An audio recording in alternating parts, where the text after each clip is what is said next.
Hi guys, welcome to episode 7. In this episode, we are going to learn a very simple thing, passing values to another view controller.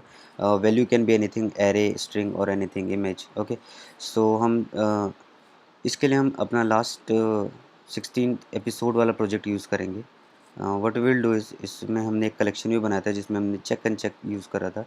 तो अब हम क्या करेंगे, जो भी checked हमारे प्लेयर्स हैं, हम सिलेक्टेड प्लेयर्स के क्लिक पे से नेक्स्ट स्क्रीन पे हम अपने सिलेक्टेड प्लेयर्स शो करा देंगे. ओके, सो तो उसके लिए मैंने ऑलरेडी कुछ सेटअप किया हुआ है. मैंने सेकंड स्क्रीन ऑलरेडी बना रखी है जिसका नाम मैंने सेकंड वीसी दिया है. इसकी मैंने फंक्शनैलिटी क्लास भी बना रखी है, दोनों को कनेक्ट भी किया हुआ है. एंड इस व्यू कंट्रोलर को स्टोरी बोर्ड आईडी भी प्रोवाइड करी हुई है. एक व्यू कंट्रोलर ऑलरेडी बना रखा है, सॉरी कलेक्शन व्यू ऑलरेडी बना रखा है इस स्क्रीन पे. ओके, कलेक्शन व्यू बनाने के लिए मुझे एक एरे की ज़रूरत है जिससे मैं इस कलेक्शन व्यू को पॉपुलेट करूँगा, जो मैं इस स्क्रीन से सिलेक्टेड प्लेयर्स के क्लिक पे इस स्क्रीन पे पास करूँगा. ओके, सिलेक्टेड प्लेयर्स के क्लिक पे जो भी आइटम्स सेलेक्टेड है वो एक एरे की फॉर्म में यहाँ से इस स्क्रीन पे मैं सेंड कर दूँगा. एंड उस एरे के कोरस्पॉन्डिंग मेरा यहाँ पे एक और कलेक्शन व्यू बन जाएगा जिसमें सिर्फ मेरे सेलेक्टेड प्लेयर्स होंगे. Okay, so let's do this. तो सबसे पहले सेलेक्टेड प्लेयर्स फेच करने के लिए मुझे क्या करना पड़ेगा, यहाँ पे हर एक एलिमेंट में एक और वैल्यू इनपुट करनी पड़ेगी, that is selected. Okay, selected की होगी और उसकी वैल्यू है फॉल्स. फॉल्स वैल्यू इसलिए क्योंकि बाय डिफ़ॉल्ट जब ये स्क्रीन लोड होगी तो एक भी एलिमेंट सेलेक्टेड नहीं होगा, वो हमारे चेक अनचेक करने पर सेलेक्टेड होगा. ओके, तो बाय डिफ़ॉल्ट मैंने सबको फॉल्स किया है. ठीक है, तो यहाँ पे भी वही चीज़ करते हैं हर जगह. ठीक है, सेलेक्टेड के कॉरस्पॉन्डिंग फॉल्स वैल्यू स्टोर करा देते हैं.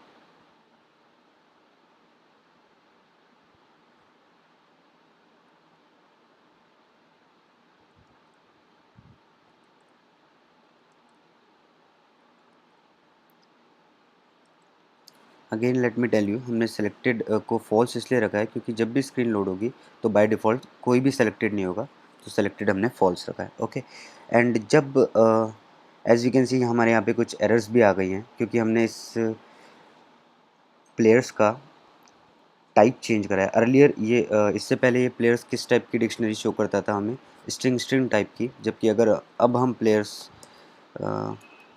लिखते हैं तो let me show you.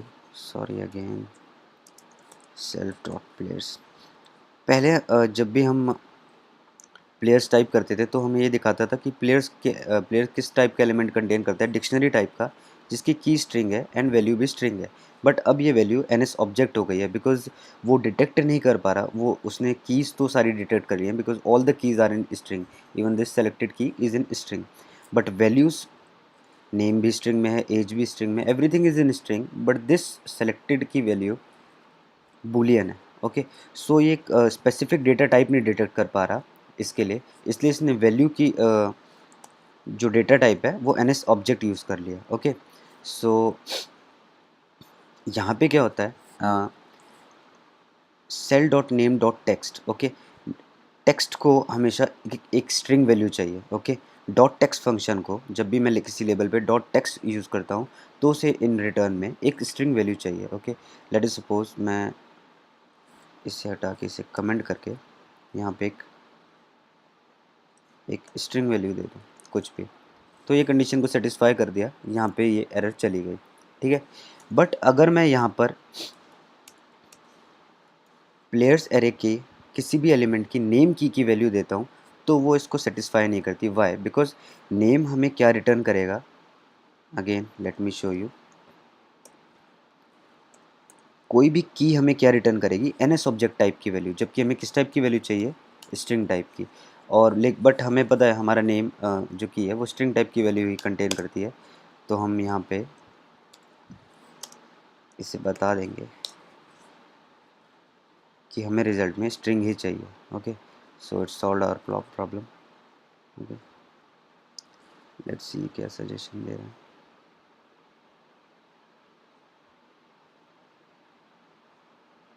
Okay, वैसे हमें इसकी ज़रूरत नहीं है बिकॉज हमारी स्ट्रिंग कहीं भी नल नहीं है. ओके, So similarly,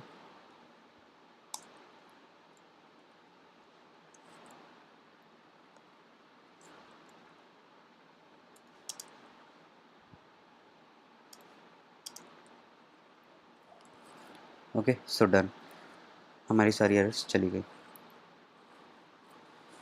ओके, तो as I told you by default सारी सेलेक्टेड फॉल्स है। तो हमें क्या करना है, जब भी कोई आइटम सेलेक्ट हो तो हमें उसका सेलेक्टेड ट्रू कराना है। ओके, तो हमारे आइटम सेलेक्ट कहाँ पे होते हैं, बेसिकली यहाँ एल्स कंडीशन में मेरा सेल चेक होता है और इफ़ में अनचेक्ड होता है। बेसिकली जब भी मेरा किसी सेल पे क्लिक होता है तो this did select function gate called automatically, and वो चेक करता है कि क्या जिस सेल पे क्लिक हुआ है उसका इंडेक्स अगर ऑलरेडी सेलेक्टेड इंडेक्स में है तो हम उसे अनचेक कर देते हैं। तो यहाँ पे मुझे उसकी वैल्यू, सेलेक्टेड की वैल्यू फॉल्स करनी पड़ेगी। Okay, index path dot row में सेलेक्टेड की वैल्यू, क्योंकि यहाँ पे मेरा सेल अनचेक होता है तो फॉल्स करनी पड़ेगी, एंड सिमिलरली यहाँ पे मुझे इसकी वैल्यू ट्रू करनी पड़ेगी। ओके, सो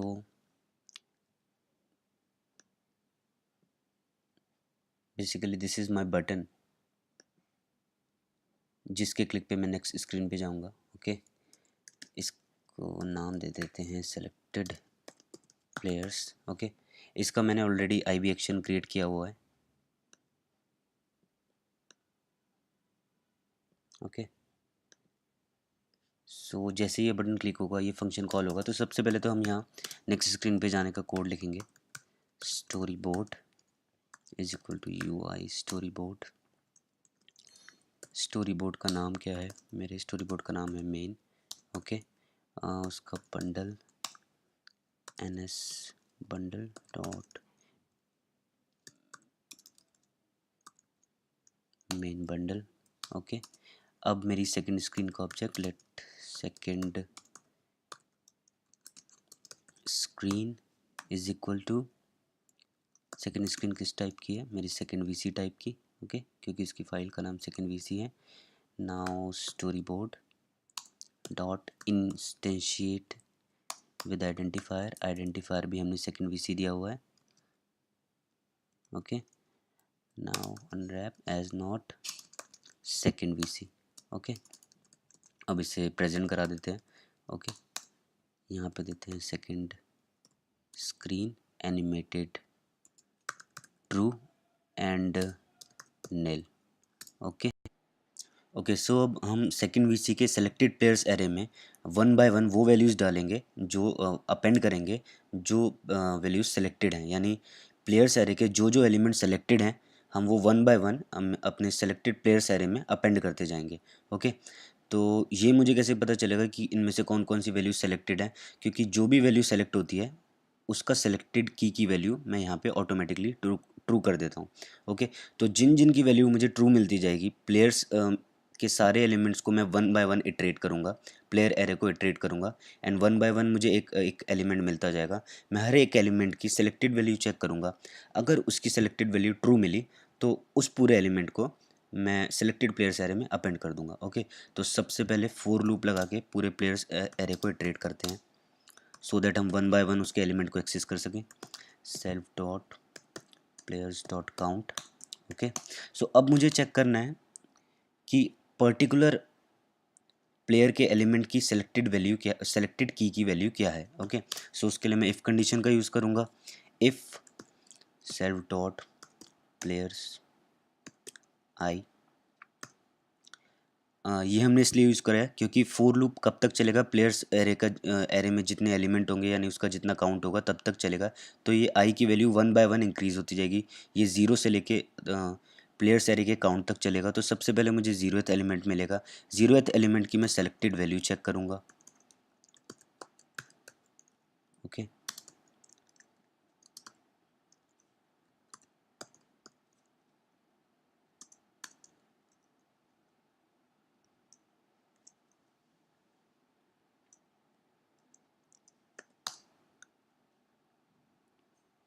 ठीक है। दिस इफ़ ये इफ़ कंडीशन क्या कहती है कि अगर मुझे पर्टिकुलर इंडेक्स की सेलेक्टेड वैल्यू ट्रू मिलती है, ओके, तो व्हाट आई वांट कि वो मेरे सेकंड स्क्रीन के सेलेक्टेड प्लेयर्स एरे में अपेंड हो जाए। ओके, सेल्फ डॉट प्लेयर्स आई